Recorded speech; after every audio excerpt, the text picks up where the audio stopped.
بل حتى الشيب تهاونوا في أدائها. مات رجل في 70 من عمره منذ فترة ماضية، سألونا نصلي عليه أم لا نصلي؟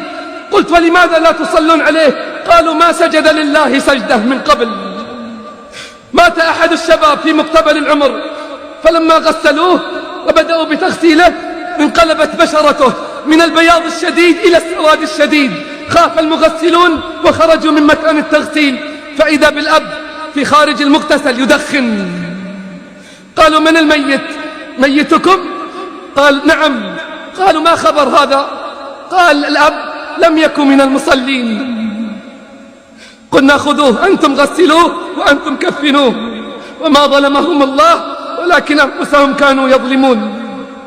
والعكس بالعكس، مات أحد الأخيار في مقتبل العمر، آمر بالمعروف ناهي عن المنكر، مسابق للصفوف الأولى، ما تخلف عن الفجر يوما يدعو ويعظ بالموعظة والذكرى الحسنة. فلما مات يقول أحد مشايخنا أنا الذي غسلته وكفنته. فلما بدأنا بتغسيله وبدأنا بإعداد المسك والكافور يقول والله الذي لا إله إلا هو فاحت رائحة المسك منه قبل أن نضع المسك عليه. قلت لصاحبي تشم؟ قال فضل الله يؤتيه من يشاء.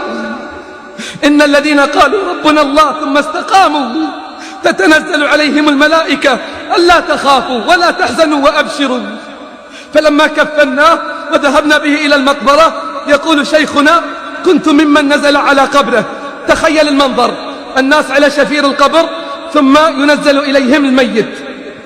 يقول والله الذي لا إله إلا هو فلما أنزلوه أخذ من بين أيدينا، حمل من بين أيدينا والله ما حملناه، ثم وسد في التراب والله ما وسدناه، ثم وجه إلى القبلة والله ما وجهناه. كشفت عن وجهه إذا هو يضحك، كشفت عن وجهه فإذا هو يضحك. يقول الشيخ والله لولا أني أنا الذي غسلته وكفنته ما كنت أظن أنه قد مات، ما كنت أظن أنه قد مات. اتقوا الله عباد الله وحافظوا على الصلوات وانتهوا عن الفواحش والمنكرات. اتقوا الله، ومن تقواه المحافظة على أوامره. تريد ضمان لخاتمة حسنة؟ من صلى الفجر في جماعة فهو في ذمة من؟ في ذمة الله، يعني في حفظ الله ورعايته. زاد أهل العلم قالوا معناه أنه إذا مات من يومه دخل الجنة. مروا أبناءكم بالصلاة ل7، اضربوهم عليها ل10. اصنعوا لنا أبطال، اصنعوا لنا رجال، اصنعوا لنا أمهات عابدات. لا بد من صنع الرجال، ومثله صنع السلاح. وصناعة الأبطال علم علمه أولو الصلاح.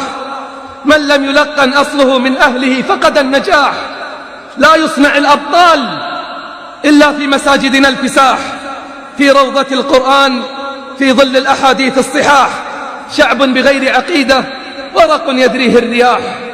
من خان حي على الصلاة يخون حي على الكفاح. اللهم أرنا الحق حقا وارزقنا اتباعه، وأرنا الباطل باطلا وارزقنا اجتنابه. اللهم حبب إلينا الإيمان وزينه في قلوبنا، وكره إلينا الكفر والفسوق والعصيان، اجعلنا من الراشدين. هل سنراك بعد هذا الكلام تسابق المصلين إلى الصفوف الأولى أم ستستمر في التخلف مع المتخلفين؟ وقد أعذر من أنذر. اللهم اجعلنا من الذين هم على صلاتهم دائمون، ومن الذين هم على صلاتهم يحافظون، ومن الذين هم في صلاتهم خاشعون. اللهم اجعل خير عمرنا آخرة، وخير عملنا خواتيمه، وخير أيامنا يوم نلقاك. تم هذا العمل في استوديو صدى